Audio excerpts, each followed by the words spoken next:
Halo, perkenalkan nama saya Aji Senotopati Priantoro dengan NIM 1925-1953 Universitas Bina Sarana dan Informatika.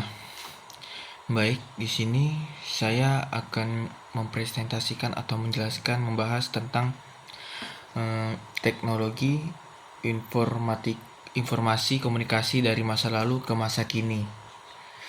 Nah, baik, di sini saya akan menjelaskan bagaimana teknologi informasi dan komunikasi berevolusi dari masa lalu hingga masa kini. Perubahan ini bukan hanya tentang ukuran perangkat yang semakin kecil, tetapi juga tentang integrasi fungsional yang semakin canggih, serta demokratisasi akses informasi. Kita juga akan melihat dampaknya terhadap aspek sosial, ekonomi, gaya hidup, interaksi manusia, hingga tantangan dan ketergantungan yang muncul. Pada masa lalu, perangkat teknologi informasi komunikasi bersifat besar, terbatas, dan memiliki fungsi tunggal. Komputer generasi awal membutuhkan satu ruangan penuh. Telepon rumah hanya memungkinkan komunikasi suara, radio, dan televisi hanya mengalirkan informasi satu arah. Tidak ada integrasi dan akses informasi sangat terpusat pada institusi pendidikan, media, atau pemerintah.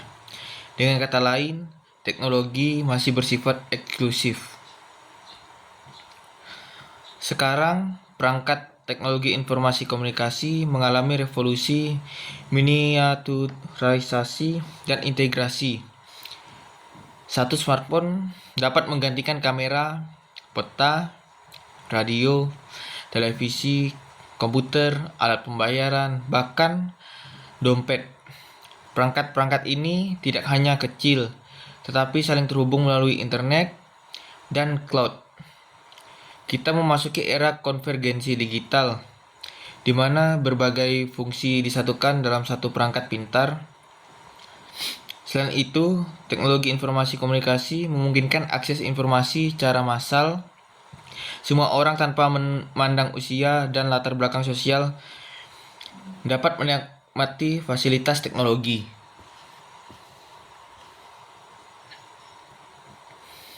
Nah, integrasi fungsional adalah salah satu perubahan terbesar. Jika dahulu perangkat hanya melakukan satu tugas, kini satu perangkat mampu melakukan puluhan bahkan ratusan fungsi.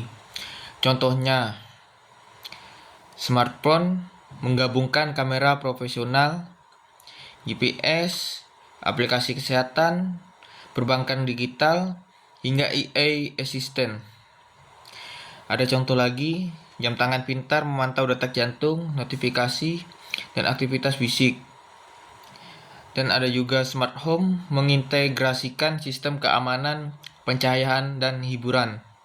Integrasi inilah yang membuat teknologi menjadi lebih efisien dan menyatu dalam kehidupan sehari-hari.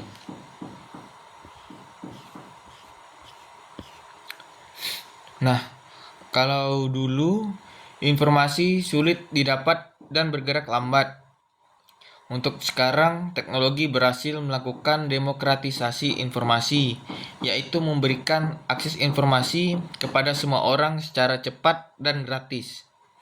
Dengan internet secara individu dapat belajar mandiri melalui platform online, berkomunikasi tanpa batas geografis, mengembangkan bisnis dari rumah, berpartisipasi dalam diskusi publik, mengetahui kejadian dunia secara real time. Akses ini mengubah cara berpikir masyarakat dan membuka peluang dan sebelumnya tidak mungkin terjadi.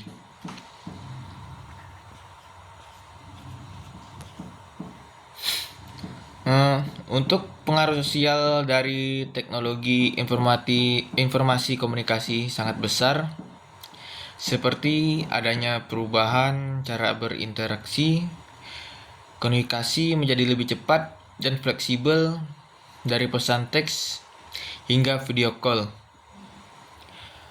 Bisa juga komunitas digital, orang kini berkumpul dalam komunitas online berdasarkan minat, bukan hanya lokasi fisik.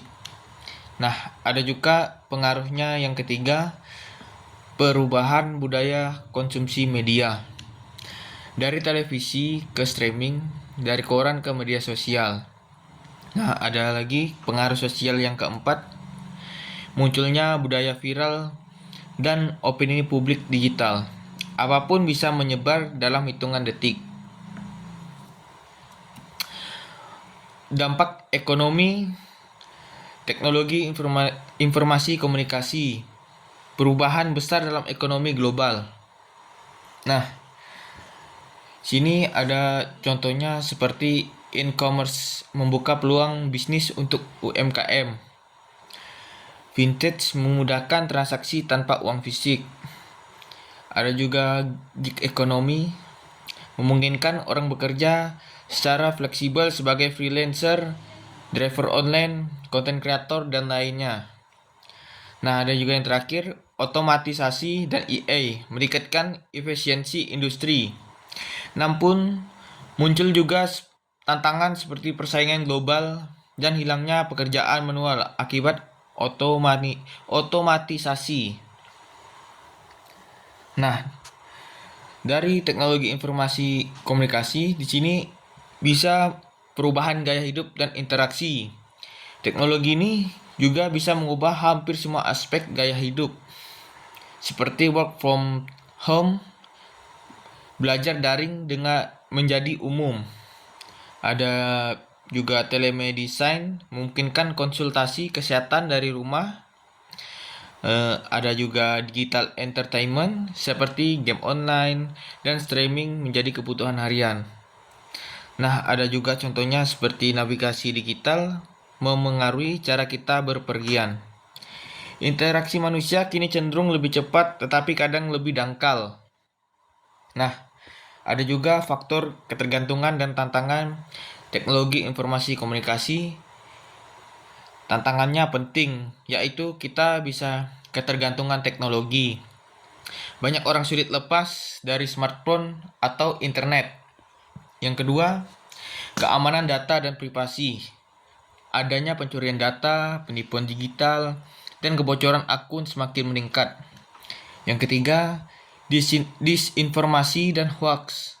Informasi yang salah mudah menyebar. Nah, sekarang kan banyak kadang hoax, berita-berita hoax itu menyebar. Nah, jadi yang keempat ini ada kesenjangan digital. Tidak semua daerah memiliki akses yang sama. Nah, yang kelima, interaksi sosial berkurang secara tatap muka. Masyarakat lebih banyak berkomunikasi secara virtual daripada tatap muka. Nah, ini bisa menjadi ketergantungan dan tantangan untuk perkembangannya teknologi informasi komunikasi. Nah, transaksi teknologi informasi dan komunikasi dari masa lalu ke masa kini bukan hanya tantangan perangkat yang semakin kecil. Ini adalah revolusi besar yang mengubah cara hidup, bekerja, berinteraksi, dan memperoleh informasi dengan memaksimalkan manfaatnya dan memahami tantangannya. Kita dapat membangun masa depan digital yang lebih aman, inklusif, dan produktif. Nah, jadi menurut saya di sini perkembangannya sangat jauh sekali dari masa lalu hingga ke masa sekarang karena perubahannya begitu cepat dari teknologi informasi komunikasi karena mulai perkembangan zaman kita tahu di sini seperti kita belanja ada menggunakan barcode itu sudah termasuk perkembangan zaman yang sangat cepat. Tapi dibalik itu semua kadang dari perkembangan zaman ini teknologi informasi komunikasi sangat berbahaya juga karena itu menjadi suatu kesenjangan masyarakat dalam menggunakan teknologi tersebut karena ada yang nanti malas bisa bertemu dengan teman tatap muka jadi selalu menggunakan daring. Nah, baik, mungkin hanya itu yang dapat saya presentasikan. Menurut saya, teknologi informasi dari masa lalu hingga masa sekarang. Sekian dan terima kasih.